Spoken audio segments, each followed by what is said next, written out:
Now we are going to discuss about motional electromotive force or motional EMF. Let us consider a rectangular conductor which is placed in a uniform magnetic field as shown in this diagram. So in a uniform magnetic field we are having a rectangular conductor of length L and breadth X, and the PQ part of this conductor is free to move. We are assuming that the part PQ can move freely without any loss of energy due to friction, and the rectangular conductor PQRS forms a closed loop.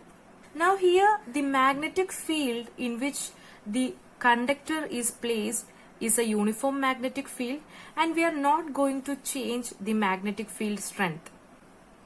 Previously we have seen that flux is given by the expression B dot A or BA cos theta, and we have also analyzed that to bring a change in the flux we have to either change the strength of magnetic field or the area or the angle between these two.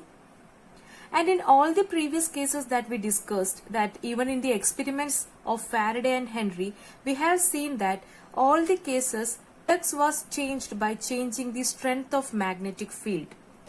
But in this case we are having a uniform magnetic field, that is B is not going to change, but as PQ starts moving in a particular direction, we can see that the area of this conductor changes.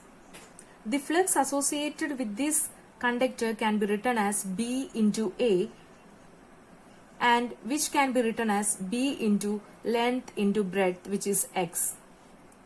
And we know that the rate of change of flux gives the induced EMF, and here what is changing is the breadth. Therefore, we obtain the EMF here as minus BL dx by dt. And we know that dx by dt here is minus V, since the breadth is being reduced from a larger value to a smaller value. The decreasing change in the breadth brings a minus sign, and thus dx by dt is minus V. Thus the EMF induced becomes BLV. So here we have obtained an induced EMF by moving a conductor instead of varying the magnetic field. In all the previous cases we have obtained the induced EMF by changing the magnetic field, but here the case is by moving a conductor and keeping the magnetic field unchanged. Since this induced EMF is obtained by the motion of a conductor, we name this EMF as motional EMF. So this is the concept of motional EMF, that is, we can also induce an EMF through a conductor by moving the conductor instead of changing the strength of the magnetic field. And such an EMF is called motional EMF.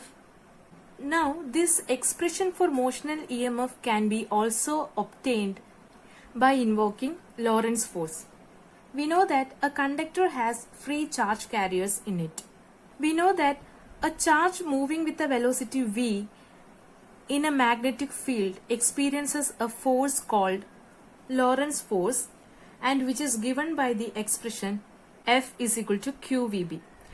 And due to this force on the charge, the whole charge get moved towards Q from P.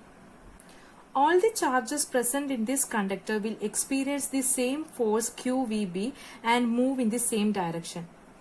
So the work done in moving these charges from P to Q, that is an L distance, can be written as QVB into L. Since EMF is the work done per unit charge, we can write the expression for EMF from this as E is equal to W by Q, which can be written as BLV again. So here also, using the Lorentz force expression, we obtain the EMF to be BLV.